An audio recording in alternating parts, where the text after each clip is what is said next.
Мечети, которая соединила бы прошлое, нашу древнюю историю. Авторские модели, эскизы архитекторов Айвара Саттарова и Искандера Сайфуллина, документы и фотографии. Вся история строительства мечети Кул-Шариф в Казанском Кремле представлена здесь, в Музее исламской культуры. Нам было очень важно вспомнить эту историю от первого лица, от лица людей, которые старались, чтобы эта мечеть появилась, была построена, строителей, оформителей, архитекторов, от их лица рассказать историю этого строительства, их воспоминания, их впечатления. Многие из этих экспонатов впервые представлены широкой общественности. Их собирали 2 года из фондов и личных архивов. Здесь есть фотографии, документы первого имама мечети Зуфара Галиуллина, председателя Союза архитекторов Татарстана Фариды Забировой, главного архитектора Казанского Кремля Рустема Забирова. При строительстве этой мечети мы стали еще за колени.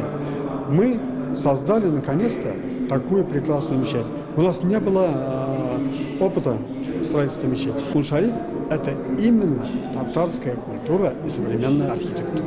Здесь можно проследить весь процесс создания культового сооружения, от конкурса проектов до торжественного открытия. Специально для выставки подготовили кадры архивной видеохроники и интервью с общественными деятелями, архитекторами и оформителями мечети. Хорошо прошла выставка, очень хорошие экспонаты, все просмотрели, все понравилось. Я уже получила очень много мне нужной и интересной информации о том, как особенно впечатлило, что как простой народ участвовал в благотворительстве.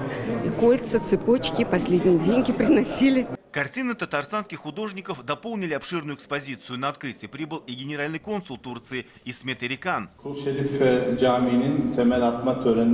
Увидеть все своими глазами и вспомнить историю возрождения Кул-Шариф. Историческая выставка продлится до лета. Радик Фархуллин, Гилдас Халиуллина, Марат Зайдуллин, ТНВ Казань. Закажи рекламу на ТНВ. Телефон в Казани 5 705 100.